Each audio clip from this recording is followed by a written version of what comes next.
In just 2 minutes, I'm going to show how Scale Computing Fleet Manager, our cloud-hosted monitoring and management tool, can reduce time to provision a resilient, highly available hypercore cluster by up to 90% with the new zero-touch provisioning process. So in Fleet Manager, you hit a button to create a cluster, and you assign a cluster name of your choosing, and then you are going to set a LAN netmask and a LAN gateway. You can also edit the backplane netmask or the backplane VLAN ID if necessary for your network. You then select the nodes from your unprovisioned nodes list, which Scale Computing will supply for you. So here we've selected a 3-node cluster.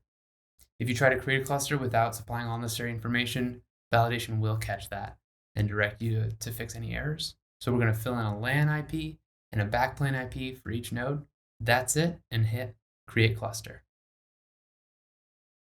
Now you can create this cluster at any time up to installation, so you could do this well in advance. You could do it the day of. Either way, it will sit here in Fleet Manager, ready for those nodes to be plugged in, connected to internet, power, and they will automatically, from factory shipment, reach out to Fleet Manager to get their config file that you have staged for them. So we're about to show you a sped up version for the recording of the process of the nodes being plugged in, getting power, internet, and reaching out to Fleet Manager. It'll be giving live status updates during the node initialization and cluster initialization. In reality, this will take about 5 minutes per node plus 5 minutes for the cluster.